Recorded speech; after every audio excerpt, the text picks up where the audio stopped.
Hi Sweet Peachers! Today I'm making for you the best chocolate cake recipe. This cake was made for my dad's birthday and I made it for him and everybody really loved it. If you're interested, keep on watching!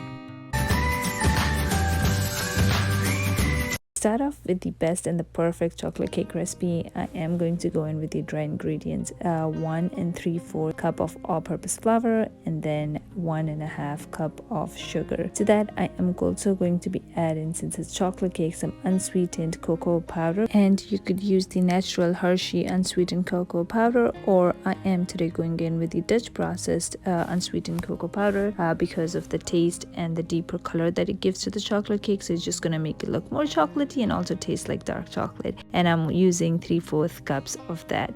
Once I have added my unsweetened cocoa powder, I'm gonna go with 2 teaspoons of baking powder, 1.5 teaspoons of baking soda, and then 1 teaspoon of salt.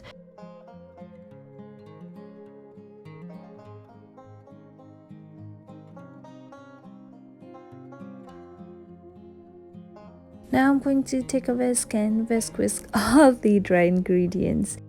All the dry ingredients are mixed, so I am going to go in with 2 eggs and then blend them in while adding 3/4 cups of milk. I am going to add that in parts and just make sure I mix it well. Then let's add 1/2 cup of oil, and you could use vegetable oil or canola oil, and then we'll add 2 teaspoons of vanilla extract. Again, we're just gonna blend well with a hand mixer and then go in with some of our other ingredients. My amazing coffee instant mix. I am going to use 2 tablespoons of coffee instant mix into 3/4 cups of hot boiling water, and then pour it into our mix for that amazing chemical reaction of the soda and the cocoa powder, and it's going to make it into a delicious cake.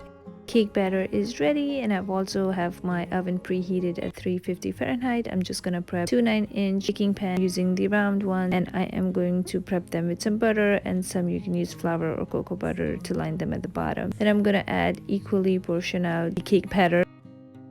Here's the second one that I'm prepping, and then the remaining half the batter will go into the same, baking it at 350 Fahrenheit for 30 to 35 minutes. The cake with the toothpick, and if it comes out clean, I'll know that the cake is done. If it has crumbs stick to it, then I'll know that it needs to be baked for a few more minutes. Mine came out and was ready within 35 minutes. While the cakes are baking, I am going to start on the perfect homemade buttercream frosting. That I'll need 1/2 cup of butter that is softened, and then 1/2 cup of unsweetened cocoa powder. To that I am going to be adding 1 cup of icing sugar or confectioner's sugar, and then 1/4 cup of milk, and that will help with all the blending. To that we are going to add 2 teaspoons of vanilla extract, and then 1 teaspoon of espresso powder or instant coffee mix for that extra amazing taste that is also going to be in the cake. 35 minutes, the cakes are ready. I'm gonna let them cool for about 10 minutes, and then I'm gonna take them out of the pan completely cool before I use my buttercream frosting on them. I've left the buttercream frosting into the fridge until then.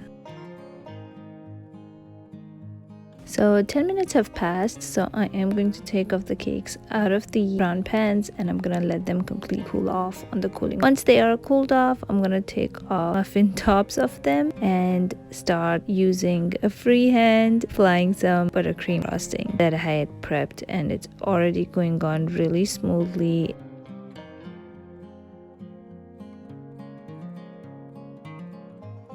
The second cake looks a little bit dark on the end, so I've taken a knife and slightly scraped off the burnt looking pieces. Then I am going to frost that with some buttercream as well. If you enjoyed the video so far, please like, comment, and also subscribe to the channel, as I'll be sharing a lot more of my favorite recipes with you. Getting back to the recipe, I am going to get into the sides and make sure the frosting is that all the sides are covered with frosting as well. And then for the topping, you can leave it plain. It already is so delicious just with the frosting itself, but I'm gonna add some cream for an added taste. I love raspberries with chocolate, and that's what I'm gonna do. And then I use fondant to cut out happy birthday dad. That's what I've added on the top. If you've enjoyed the video, please do like, comment, and subscribe. Thank you for watching. I appreciate you, Sweet Peachers. Bye now.